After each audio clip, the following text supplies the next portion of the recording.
The North Pole had never seen such a morning.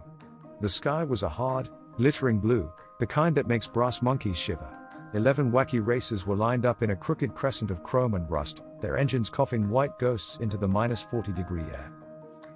Dick Dastardly leaned from the mean machine, his mustache twirling like a propeller, a picture of mischief. With a sly grin, Dick Dastardly commanded Muttley, his trusty canine companion, to get ready for the chaos ahead. Muttley responded with a wet, rolling snicker, HRRR HRRR HRRR, signaling that trouble was brewing. A walrus referee waddled forward, dressed in a striped shirt, his flippers clutching an ice-carved starting pistol, ready to unleash the madness of the race. Behind him, a brass band of penguins stood at the ready, tooting their kazoos in anticipation, adding a surreal soundtrack to the frosty scene. The loudspeaker crackled to life, announcing the start of the wacky races, pole to pole. The goal was clear. The first racer to plant a flag at the South Pole would claim the coveted golden icicle trophy, alongside eternal bragging rights and a lifetime supply of freeze-dried bananas.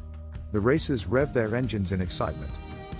First, there was the Boulder Mobile, with the Slag brothers grunting in unwavering determination, clubs raised high. Next, the Creepy Coupe roared to life, the gruesome twosome cackling madly, their dragon hood ornament belching captivating green smoke into the crisp air. The Arkansas Chuggabug featured a sleepy lazy Luke snoring at the wheel while Blubber Bear waved a jug of moonshine, bringing his own festive spirit to the race. The crimson hay baler caught attention as Red Max saluted the sky, a confident spark in his eyes. In the Compact Pussycat, Penelope Pitstop nonchalantly adjusted her lipstick in the rearview mirror, embodying both glamour and grit. The Army Surplus Special echoed the sergeant's barked orders, though directed at no one in particular, rallying his own troops for the impending battle. The bulletproof bomb was aflutter with the anthill mob, who busily polished their Tommy guns and fedoras, preparing for action in style.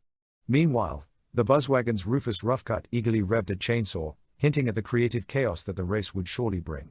The converter car's Professor Pat Pending scribbled equations on a frosted windshield, indicating adventurous plans. Lastly, Turbo Terrific featured Peter Perfect, flexing in spandex with a pose that screamed confidence and charisma. Then came the 12th engine, unlike any other, a wild hybrid of a dog sled and rocket, completely unpredictable. The Super Sled 3000 skidded into sight, with Tom Slick at the helm, his scarf whipping in the wind and goggles polished to mirror-like perfection. Superchicken perched heroically on the prow, cape frozen into a stiff superhero flag. A banner adorned the sled, reading Wild Card number 13. Just as the tension peaked, a vine snapped overhead. George of the Jungle swung in dramatically on a line that was surprisingly being hauled by a polar bear in aviator goggles. With a booming warning, he shouted, "Watch out for that." The moment morphed into chaos as crash rang out, signaling his destruction of the starting arch, the Boulder Mobile's left wheel, and half an igloo.